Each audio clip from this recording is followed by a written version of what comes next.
afternoon, everyone. Welcome back to Over the Hill Acres. I'm Rob. How's everybody doing today? What a beautiful early summer day this is. I know it's still in the springtime, but this is as close to summer as I can get without being there. Temperatures are perfect. It's in the mid to low 70s, slight breeze, sunny, but a little bit of clouds to keep the sun off you from burning you to death. Today, I'm going to tackle a little project. Start the project. We're not going to get it done today. There's a lot to do, but I have not got anything in my garden yet. It's time to get going on that. Last year, I didn't get a garden put in, and that was probably the first time in 20 years. We had so many things going on, family functions and other things in our lives, that I was not able to get to it, and I was actually kind of bummed. This year, we're going to get back into this. I usually have a fairly good sized garden, and last year it just never happened. And this year we're going to get at least some stuff in. I'm not going to go hog wild like I usually do. We're going to start out slow because I'm revamping the garden, so a little bit each year to add on to it and get it backed up to where it used to be. We got a little weed eating to do and clean out some of these beds before we can plant anything, so come on along. So I have my raspberries and blackberries right here. I pruned them all up this year. I got to get through and do some weeding in them. I got these two beds right here. They're 4-foot by 10-foot beds. I had like probably 7 beds in here, but I ripped them all out and started over last year. I got these two built, and I'm planning on doing probably 7 to 10 more of them eventually along this area where the tractor's sitting. Over here is my mailbox. Nope, don't get mail delivered here, but this is a perfect little place to put your tools and things like that. Keep them out of the weather, and they're always here. So that's kind of a cool idea. And then in this area up through here, this is where I plant some of the more, I don't know, how do I say it? Things like beans and stuff that take up a lot of space. I put them in the ground. I don't do those in raised beds because I plant too many of them in order to have enough to freeze and can and stuff like that. And at the very end down there, where the other little white bump is down there, there's 3 mounds. That's where I plant things like squash and zucchini and pumpkins and stuff. I haven't had to plant pumpkins in quite a few years because they self-propagate here. Out there in the field, there's a mound of dirt. They just keep coming back for some reason. So let's get set up and get going on cleaning this mess up here so we can get something in the ground.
Well, I got the weeds all knocked down around these and make it so much easier to work on them without having to step through them. Now I'm going to start weeding out this bed here and see where we get to. I got another project I want to get to later today. So we'll see how far we get on this because I want to get going on that other project. We got to do it this evening. I'll tell you what that is in a little bit.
So here is a little gardening pro tip for you.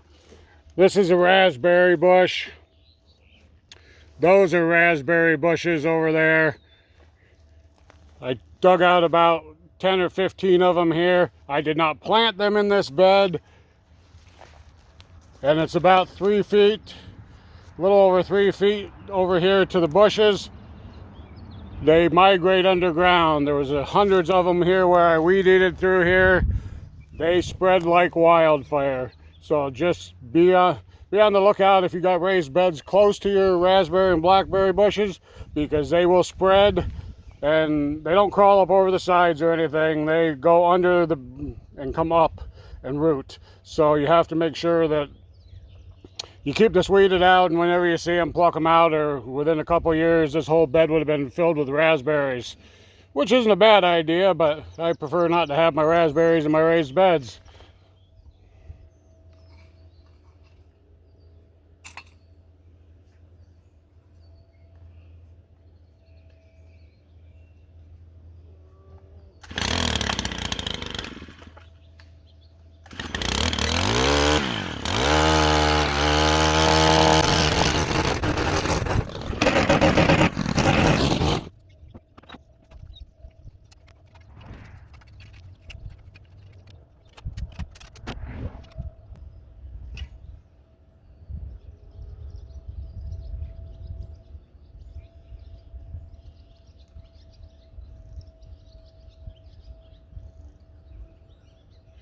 There, this bed is now ready to be planted.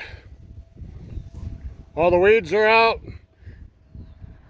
smoothed off, beautiful condition. Soil looks great, tons of earthworms in there. So I think we can put some plants or seeds in there. Not sure what I'm going to do yet, but we'll get to that in a bit. Alrighty, break time. Having a little sip of water before I go back to work on the garden there. But want to take a couple minutes and touch on a couple things. I know I'm going to get flack for running that little rototiller thing in the raised bed, but trust me, it does not hurt a thing. I'm not digging down deep. Once I pull all those weeds and stuff, to run that across the top, breaks up that top layer just a hair. Any shallow weeds that are left in there, it turns the roots up and makes it much easier to work with. I've been doing this kind of stuff for over 20 years. It makes no difference on how my plants grow in this garden. They grow beautifully all the time.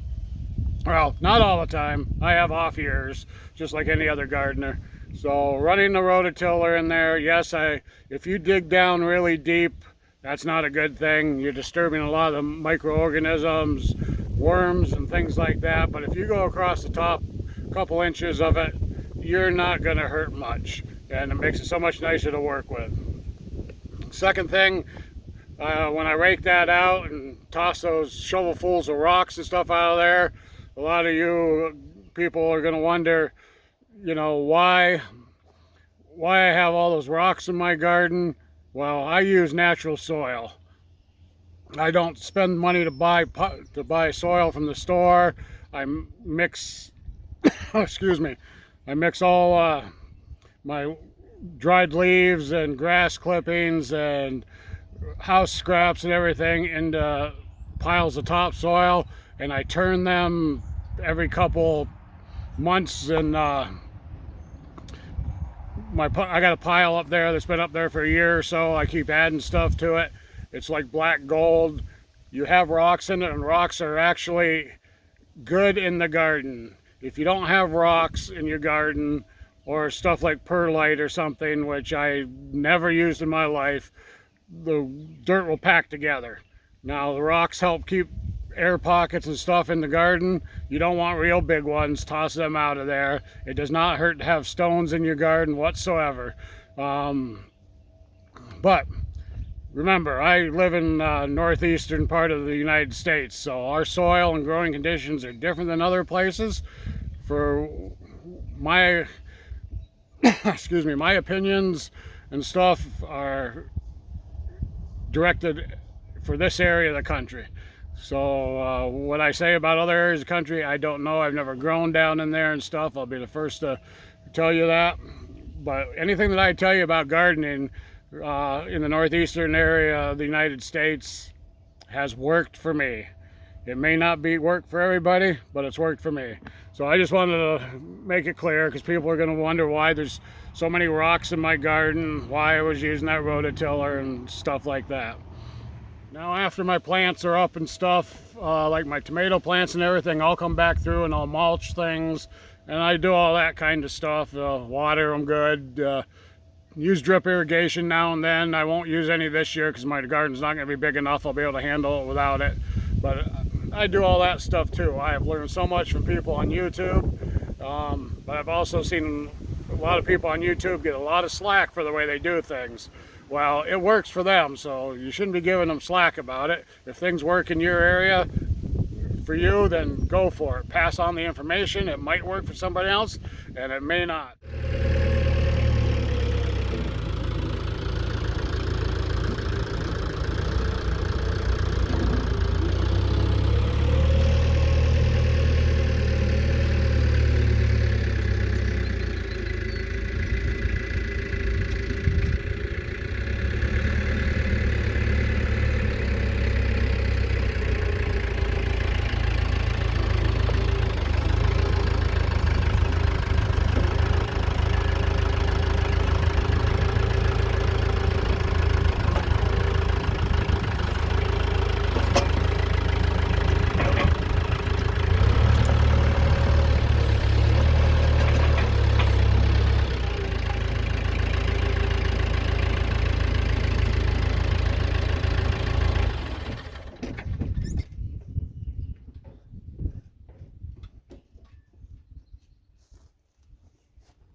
Here's a sprayer. I use this for spraying Roundup along the fence lines and around some places around the house so we don't have to weed eat as much.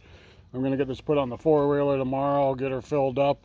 And the next day that it's not windy, we're going to do some spraying. I spray the ditches too, so I don't have to weed eat those. Well, I believe I'm going to call it an evening. It's time to go in and take a shower and get some supper.